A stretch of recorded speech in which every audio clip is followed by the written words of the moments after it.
삼성 바이오로직스 분식회계 의혹과 관련해서 이재용 삼성전자 회장이 오늘 대법원 무죄 확정 판결을 받으면서 이 9년 동안 이어진 사법 리스크가 공식적으로 일단락됐습니다. 세상에 일어나는 각종 사건, 사고와 그 이면의 이야기까지 들여다보는 시간입니다. 이주의 사건 강력팀 형사 출신 변호사 박성배 변호사와 함께합니다. 어서 오십시오. 안녕하십니까. 네, 안녕하십니까. 자, 먼저 이 소식부터 좀 짚어보죠. 줄여서 우리가 일베라고 부르는 용어로 익숙한데 지금 이게 온라인 커뮤니티 사이트인 일간베스트를 폐쇄해달라라는 시민들의 서명이 11만 명에 육박한다고 하네요. 그만큼 많은 사람들이 이 사이트 폐쇄를 원한다는 거죠. 일베를 두고는 그동안 많은 논란이 있어 왔습니다. 일베는 아이러니하게도 젊은 세대가 많이 이용하지만 젊은 세대가 폐쇄를 가장 강력하게 요구하고 있습니다. 아, 그렇군요. 문제는 시간이 흐르면서 일베, 즉 사이트 내부에서 오고 가던 혐오 표현이 외부, 현실로 박차고 나왔다는 부분입니다. 예를 네. 들어서 최근 미아동 마트에서 흉기 난동을 부려 여성을 살해한 죄로 사형을 구형받은 김성진이 기억합니다. 일베 인증을 한 바가 있습니다. 자신이 네. 일베에서 활동하고 있음을 표현한 바가 있습니다. 더 나아가서 최근 서부지법 폭동에 참여한 사람 다수가 일베 활동을 한 것으로도 알려져 있으면서 일베 내부에서 오고 가던 혐오 표현이 외부로 드러났다. 이는 단순한 사이트 규제의 문제를 넘어서서 사회 현상으로서 적절한 규제가 필요하다는 움직임이 대두되고 있는 것입니다. 지금 보니까 2018년에도 청와대 국민청원 게시판에 이 일베 폐지를 청원하는 참여자가 한 달 만에 23만 명을 돌파하기도 했다는데 어떻게 아직도 운영이 되고 있네요. 당시 청와대 답변은 방송통신심의위원회 내부 기준에 따르면 불법 정보가 70% 이상이면 사이트를 폐쇄하도록 하고 있다고 설명을 한 바가 있습니다. 그런데 현행 정보통신망법에 따르면 불법 정보는 음란물 유포, 명예훼손, 불안감 유발 등의 정보이지 혐오 표현은 포함되어 있지 않습니다. 더군다나 이 일베에서는 혐오 표현 외에도 각종 글이 올라오고 있는 만큼 혐오 표현만 떼놓고 본다고 하더라도 사이트 전체에서 70% 이상을 넘기가 상당히 어렵습니다. 이에 따라서 방송통신심의위원회는 당시 70% 이상의 불법 정보가 난무하지 않는 이상 곧바로 폐쇄 조치를 취하기는 상당히 어려웠던 것 같습니다. 지금 이 온라인 혐오 표현 또 범죄 선동 뭐 이런 것을 모의한다든지 이런 것을 이 사이트 안에 했을 때 혹시 처벌받을 수 있는 뭐 규정이랄지 뭐 근거랄지 이런 것들이 있다면 어떤 게 있을까요? 살인, 강도 등 일부 강력 범죄의 경우에는 서로 모의한 수준만으로도 예비 음모로 처벌할 수 있는 가능성이 충분히 열려 있습니다.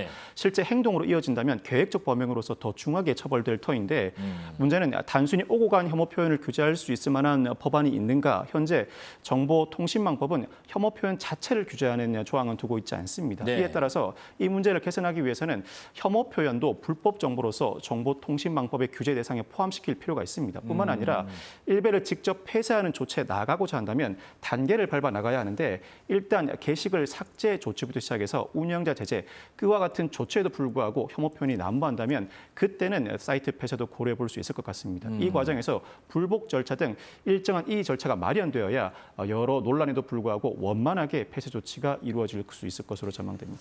혐오와 차별, 뭐 폭력 등을 지속적으로 선동하는 거라면은 말씀하신 것처럼 의사 표현의 자유로 우리가 어디까지 보호받을 수 있는가 하는 생각도 들고요. 이게 어쨌든 사회 공동체에 심각한 위해가 된다면 규제하는 방안은 필요해 보여요. 실제로 흉기를 소지하는 것 자체, 일정한 범죄 행위를 목적으로 하지 않는 흉기 소지죄는 그동안 처벌 규정이 존재하지 않았습니다. 그렇지만 사회 구성원의 활동 범위에 따라서 사회가 변화해 나감에 따라 신규 범행은 일어나기 마련이고 이에 따라 일정한 목적을 갖지 않는다고 하더라도 흉기를 소지한 것 자체가 큰 위해를 야기할 수 있습니다. 이에 따라 지난해 우리나라는 형법상 흉기 소지죄를 신설한 바가 있습니다. 이처럼 혐오 표현이 실제 외부로 박차고 나가는 형태가 반복된다면 이때는 정보통신망법 규제뿐만 아니라 청소년보호법 등 각종 법률 규제를 통해서 혐오 표현을 직접 규제하는 법률 마련 정비가 시급해 보입니다. 이에 따라 지나친 혐오 표현이 실제 현실로 박차고 나갈 것 같은 위험성이 야기된다면 일정한 제재뿐만 아니라 필요에 따라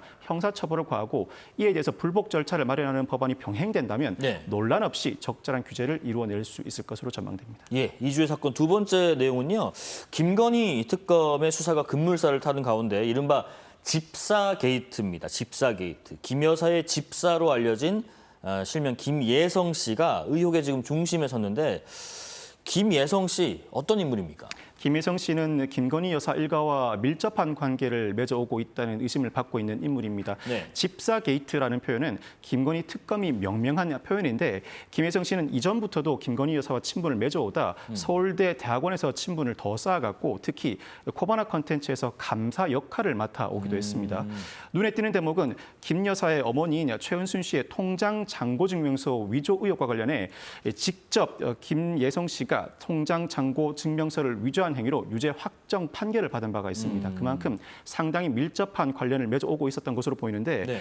최근 김혜성 씨가 설립에 관여하였던 IMS 모빌리티 의혹과 관련해 김건희 특검이 수사에 착수한 상황입니다. 현재 베트남에 체류하고 있던 것으로 알려져 있던 김혜성 씨가 아직까지 특검의 출석 의사를 밝히지 않았고 비로소 어제 체포영장을 발부받은 특검이 여권 무효화와 적색 수배에 나선 상황인데 이미 김혜성 씨가 베트남이 아닌 제3국으로 도주했다는 첩보가 전해지고 있습니다. 지금 김혜성 씨가 김건희 여사 일가의 자금 관리 또 사업 전반에 깊숙이 관여한 정황이 지금 보이는데 여기에 지금 김혜성 씨가 창업에 관여한 렌터카 플랫폼 업체가 자본 잠식 상태인데도 대기업과 금융사로부터 184억 원의 투자를 유치했다. 그래서 지금 특검이 좀 들여다보고 있어요. 김혜성 씨가 설립에 관여한 렌터카 업체 IMS 모빌리티에 지난 2023년 대기업과 금융사들이 무려 184억 원의 투자를 감행했습니다. 당시 이 렌터카 업체는 자본 잠식 상태였습니다. 예. 손실이 상당히 크게 누적되어 있는 상황이었는데 이를 두고 단순히 김혜성 씨를 보고 투자한 것이 아니라 김혜성 씨와 밀접한 관련을 맺고 있는 김 여사 일가를 두고 대기업들이 각종 현안에 이 편의를 받기 위해 투자를 감행한 것 아닌가라는 의심이 제기되고 있습니다. 이 수사의 주된 쟁점은 일단 김혜성 씨의 입을 통해서 사실관계를 파악하는 것도 우선되어야 하지만 무엇보다도 경제 공동체인가, 즉 김혜성 씨와 김 여사 일가를 경제 공동체로 묶을 수 있는가, 그 정도 수준에 이르지 않는다면 적어도 김혜성 씨의 지분이 사실상 김 여사 일가의 지분이 아닌가, 이 부분이 전제되어야 일정한 수사를 해나갈 수가 있습니다. 네. 이 부분이 전제되지 않다 보니 앞서 김건희 특검이 압수수색 영장을 청구했지만 영장이 기각된 바 있고 체포영장 청구 과정에서는 어느 정도 소명을 이루어낸 것으로 보입니다. 이에 따라 전격적으로 김혜성 씨에 대해서 체포영장이 발부된 것입니다. 지금 KBS 단독 보도 내용인데 김혜성 씨가 투자금 유치 과정에 관여했다라는 증언이 지금 나왔는데 투자에 관여하지 않았다라는 김 씨의 주장과 이게 지금 상반되는 증언이 처음으로 확보가 된 거네요. 이미 지난 4월 김혜성 씨는 윤 전 대통령 탄핵 심판 직후에 해외로 출국을 한 바가 있습니다.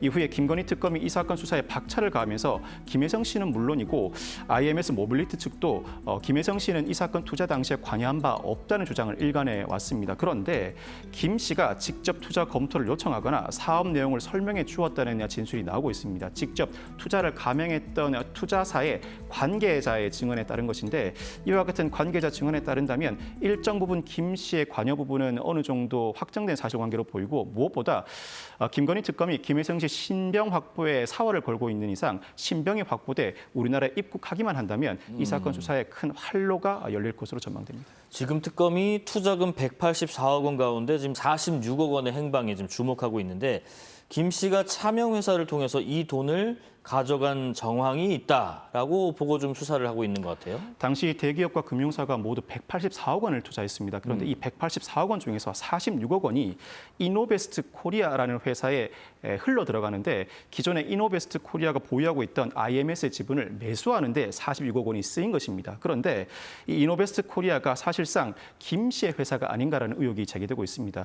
이 46억 원을 지급받은 이노베스트 코리아는 속된 말로 지분을 털고 성공적으로 엑시트를 합니다. 그런데 이 이노베스트 코리아가 사실상 김 씨의 회사라면 김 씨가 그 정도의 수익을 이 184억 원 투자를 통해서 궁극적으로 얻어냈다는 의미가 됩니다. 네. 현재 이노베스트 코리아의 유일한 사내이사는 정모 씨인데 정모 씨가 공교롭게도 김혜성 씨의 아내입니다. 현재 정모 씨도 우리나라 모처에 소재하고 있는데 특검의 수사에 응하지 않고 있는 것으로 알려져 있습니다. 아마 특검의 시각은 단순히 이 이노베스트 코리아가 김혜성 씨의 회사임을 넘어서서 김 여사 일가의 차명회사가 아닌가라는 의혹에 그 시선을 집중하고 있습니다. 바로 그 부분인 것 같아요. 이게 뭐 투자를 얼마 받고 얼마를 회수해 가고 얼마를 가져가고 이런 것들이 과연 투자의 대가성이 있었는가, 그리고 나아가서 김 여사가 관여를 했는가, 이런 부분이 좀 중점적으로 들여다볼 부분이 아닐까요? 무엇보다도 이 사건은 전제가 김 여사 일가의 관여 부분을 입증하기 위해서는 경제 공동체이거나 적어도 김 여사 일가의 차명 지분이라는 점이 전제되어야 합니다. 여기서 예. 수사가 시작될 수 있고,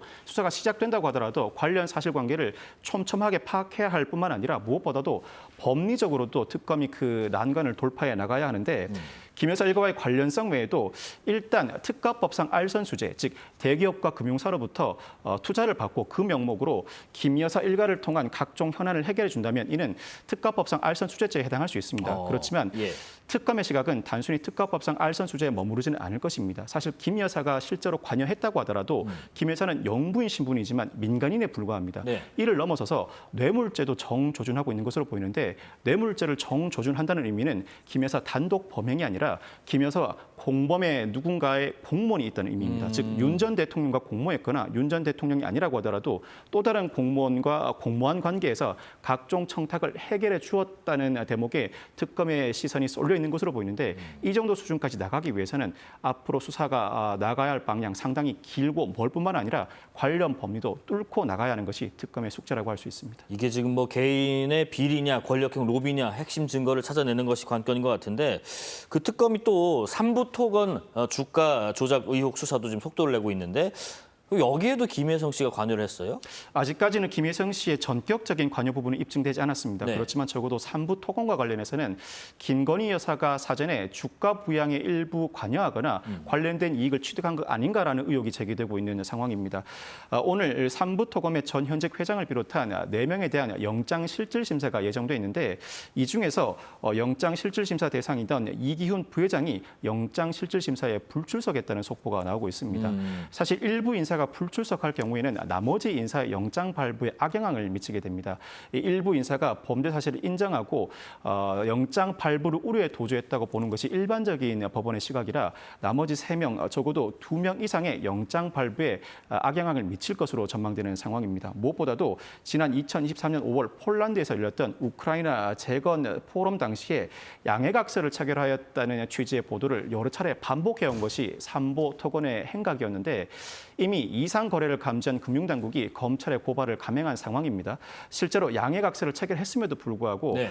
지역 현지 단체나 기업들과 실질적인 계약을 체결할 의사가 없었다면 이때는 호재성 기사만 내보내고 투자자들을 속여 부당이득을 취득했다는 자본거래법상 부당거래 의혹 어느 정도 입증이 되는 대목입니다. 만약 특검이 이 정도 입증을 해냈다면 오늘 영장 발부가 될 것이고, 그 정도 입증을 해내지 못한 단계에서 섣불리 구속영장을 청구했다면 다수 영장 기각이 전망됩니다. 지금 어쨌거나 김혜성 씨가 베트남으로 출국한 다음에 제3국으로 좀 또 도피한 것으로 특검이 보고 있던데, 적색 수배의 절차에 착수했다고 밝혔고요. 어쨌든 신병 확보 시급해 보이네요. 일단 체포영장을 발부받은 이상 예. 여권 무효 조치는 취했습니다. 여권 무효 조치가 취해지면 외국에 소재하던 인물도 제3국으로 다시 입국을 하지는 못합니다. 아마 체포영장 발부에 따른 여권 무효 조치가 취해지기 이전에 베트남에서 태국 등 제3국으로 도주한 것으로 보이는데, 도주라는 표현은 특검의 표현이니 그대로 쓰겠습니다. 여기에서 적색 수배가 이루어진다면 우리나라와 범죄인 인도 조약을 맺고 있는 여러 국가들, 동남아 국가들 대부분은 우리나라와 범죄인 인도 조약을 맺고 있습니다. 네. 이 범죄인 인도 조약을 맺고 있는 국가들 현지 경찰에 이러이러한 인물에 대해서 체포를 요청하고 체포가 단행된다면 곧바로 우리나라로 신병이 인계되게 됩니다. 아마 조만간에 신병 인계 절차를 밟을 가능성이 상당히 높아 보입니다. 예, 특검이 삼부토건 전현직 경영진이 주가 조작으로 모두 369억 원의 부당 이득을 지금 취한 것으로 보고 있는데, 오늘 이들에 대한 영장 심사 이루어졌는데 발부 가능성 어떻게 보십니까? 일단은 무엇보다도 범죄 혐의가 소명된다면 이 예. 사건의 영장 발부가 불가피합니다. 이들이 취득한 이익이 369억 원으로서 50억 원 이상의 부당 거래로 이익을 취득할 경우에는 법정형 자체가 무기 또는 5년 이상의 징역입니다. 혐의가 소명된다면 그 자체로 중형 선고가 예상돼 도주 우려가 높고, 도주 우려가 높다면 바로 영장을 발부할 수 있습니다. 범죄 혐의를 어느 정도 소명해 냈는지가 관건이라고 할 수 있는데, 양해각서를 체결했다는 호재성 정보를 반복해서 올렸음에도 불구하고 실제로 현지 업체들과 계약을 진지하게 체결할 의사가 없었다면 이는 거짓된 정보를 호재성으로 올린 것에 불과합니다. 이 정도 입증을 해냈다면 특검의 영장 청구는 영장 발부로 이어질 가능성이 상당히 높아 보입니다. 영장이 발부돼서 신병 확보가 이루어지면은 이 전현직 경영진에 대해서 뭐부터 지금 수사 초점을 맞춰서 차근차근 풀어나가는 게 맞을까요? 구속영장이 발부된다면 물론 본안 형사재판은 아니지만 예. 삼부토검의 주가 조작 의혹은 어느 정도 규명이 되었다고 평가할 수 있습니다. 이를 토대로 특검의 시각은 이종호 전 블랙펄 인베스트먼트 대표와 김건희 여사에게 쏠려 있습니다. 사실 삼부토건 의혹과 관련해서도 김건희 여사가 관련된 것 아닌가라는 의혹이 지속적으로 제기돼 왔는데 삼부토건의 주가가 급등하기 이전에 이종호 전 블랙펄 인베스트먼트 대표가 사실 이종호 전 대표는 도이치모터스 주가 조작 의혹 사건에서 김건희 여사의 계좌를 관리한 인물로 지목된 인물입니다.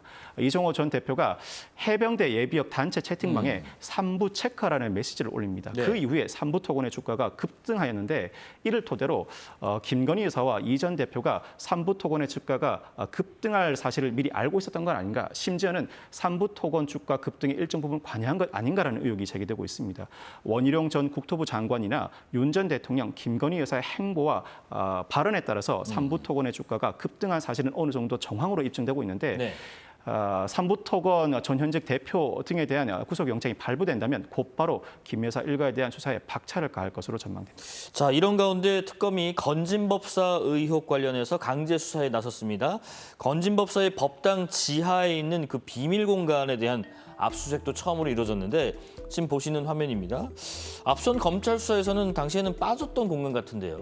사실 지난해 12월에 검찰이 전격적으로 건진법사에 대해서 체포 영장을 집행하면서 예. 압수수색도 단행한 바 있습니다. 거주지와 법당에 대한 전반적인 압수수색을 통해서 휴대전화 등도 확보해 두었었는데 당시에 이 법당 지하에 있던 비밀 공간은 당시 검찰이 인지를 못하였던지 압수수색 대상에서 빠져 있었습니다. 이 사실을 인지한 특검이 다시 한번 압수수색 영장 집행에 나서면서 이 비밀 공간에 대한 압수수색도 단행했습니다. 이 비밀 공간뿐만 아니라 건진법사와 관련된 여러 인물들에 대한 동시다발적인 압수수색이 단행되었는데 네. 이 비밀 공간에 대한 압수수색을 통해서 어느 정도 자료가 확보되었는지는 모르겠습니다만 건진법사 의혹은요, 특이한 부분이 건진법사가 보유하고 있는 휴대전화에서 다량의 메시지가 온전히 보존돼 있다는 부분입니다. 이 메시지 내용을 통해서 정치자금법 위반이나 알선 취지에 대한 수사를 상당히 신속하게 진행해 왔는데 추가로 압수수색 영장 집행을 통해서 확보한 자료 관련된 또 다른 휴대전화가 있다면 특검이 또 다른 활로를 찾아서 정치자금법 위반에 대한 수사를 더 힘차게 진행해 나갈 것으로 전망됩니다. 예, 마지막 이주의 사건 소식. 오늘 이재용 삼성전자 회장이 9년에 걸친 사법 리스크를 매듭지었습니다. 부당 합병, 또 회계 부정 혐의에 대해 대법원이 무죄를 확정했는데 재판부의 판단, 그 핵심 좀 짚어주실까요? 대법원은 원심 판결의 논리와 경험의 법칙을 위반한 사실이 없다고 판시했습니다. 이 정도 판시면 2심 판결이 모두 옳다는 취지인데 아하. 1심, 2심 모두 이재용 회장을 비롯한 관련 피고인들 전부에 대해서 무죄 판결을 선고한 바 있습니다.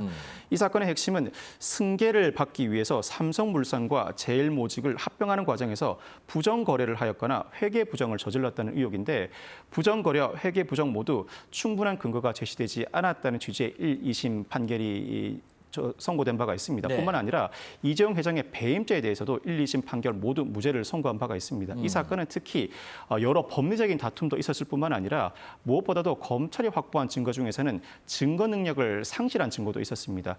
그동안 관례에 따라서 법원의 기준이 상당히 엄격해지고 있음에도 불구하고 검찰이 사실 압수수색을 단행하는 과정에서 적법 절차를 온전히 준수하지 못했는데 이 증거 능력이 상실된 증거가 추가로 유죄 인정의 증거로 사용되었을 때 일부 유죄가 인정될지는 아직까지는 논란의 여지가 있습니다만 검찰도 적절한 수사를 하지 못했고 법리적으로도 부정거래나 회계 부정, 나아가 배임을 입증하는 데 실패했다고 평가할 수밖에 없을 것 같고 네. 1, 2심 판결을 그대로 대법원이 받아들이는 판결을 오늘 선고하게 된 것입니다. 삼성물산과 제일모직, 삼성미래전략실의 조율에 의해 합병이 결정됐다.